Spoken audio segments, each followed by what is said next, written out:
요즘 달러가 조금 약세를 보이면서 이제 미국 패권이 끝나는 거 아니냐? 달러가 무너지는 시대가 오는 거 아니냐? 이런 이야기를 하시는 분들이 많습니다. 그런데 며칠 전 미국 재무부 장관이 이렇게 말했습니다. 달러가 약해졌다고 해서 달러의 시대가 끝난 건 아니다. 자, 오늘은 이 말이 무슨 뜻인지, 왜 약달러가 꼭 달러 퇴조를 의미하지 않는지 천천히 풀어드리겠습니다. 먼저 약달러라는 게 뭘까요? 말 그대로 달러의 가치가 내려간다는 뜻입니다. 예를 들어 한 달러가 1,400원이던 게 1,300원이 되면 원화 기준으로는 달러가 약해진 거죠. 이걸 달러 약세라고 부릅니다. 그런데 이건 상대적인 개념입니다. 달러가 약해졌다는 말은 다른 나라 통화가 강해졌다는 뜻이기도 합니다. 즉, 달러가 나빠진 게 아니라 비교 상대가 조금 더 나아진 것뿐일 수도 있다는 거죠. 그럼 왜 요즘 달러가 약세를 보이나요? 가장 큰 이유는 미국의 금리 정책 변화입니다. 미국 연준이 금리 인상을 멈추거나 앞으로 인하를 예고할 때 시장은 이렇게 반응합니다. 이제 미국 돈 굴리는 매력이 줄겠구나. 그래서 달러를 팔고 다른 나라 자산으로 이동하는 흐름이 생깁니다. 그 결과 달러는 약세로, 다른 나라 통화는 강세로 나타납니다. 그런데 중요한 건 이게 달러의 힘이 약해졌다는 의미와는 다르다는 점입니다. 이건 정책의 순환 속에 생기는 일시적 흐름이지 달러 체제 자체가 무너진 건 아닙니다. 그럼 미국 재무부 장관이 말한 달러 퇴조가 아니다라는 건 무슨 뜻일까요? 달러는 단순한 통화가 아닙니다. 국제 금융의 언어이자 신뢰의 상징입니다. 전 세계 무역의 약 80%가 달러로 결제되고 중앙은행 외환 보유고의 60% 이상이 달러로 구성되어 있습니다. 달러가 약해진다는 건 환율 차원에서의 움직임이지 그 기축 통화로서의 지위가 흔들린다는 뜻은 아니라는 겁니다. 예를 들어 금리가 내릴 때 달러는 잠시 약해집니다. 하지만 위기가 오면 사람들은 다시 달러로 몰립니다. 이걸 달러의 피난처 효과 세이프 헤이번 이펙트라고 부릅니다. 세상이 불안하면 사람들은 여전히 달러를 찾는다는 거죠.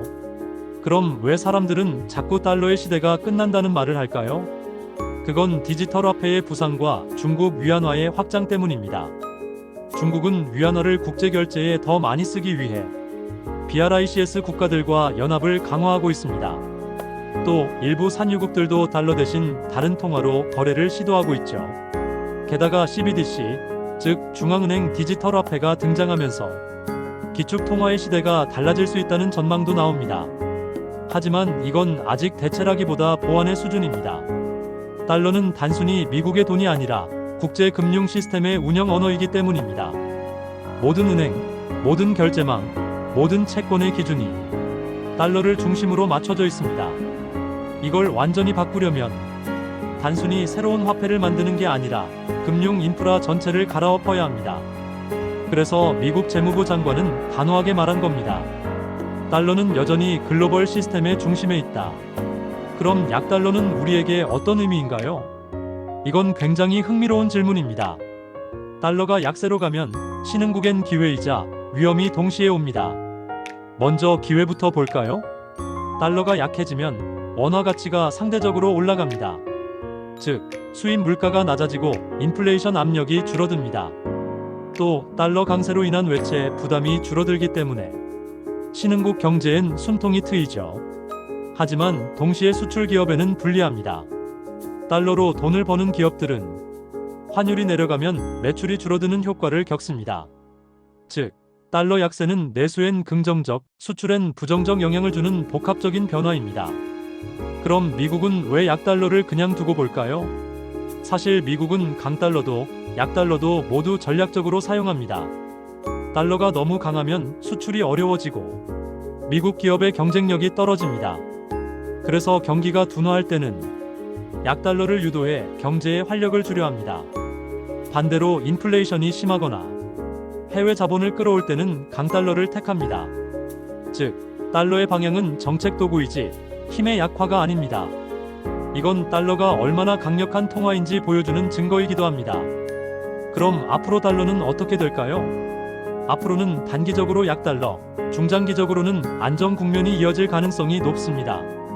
미국 경제가 완전히 침체되지 않는 한 달러는 여전히 안전자산 1순위로 남을 겁니다. 하지만 하나는 분명합니다. 달러의 절대 권력 시대는 서서히 끝나가고 있다는 점. 대체 통화가 등장하지는 않았지만 신뢰를 나누는 시대, 즉 다극화된 금융 질서가 시작된 거죠.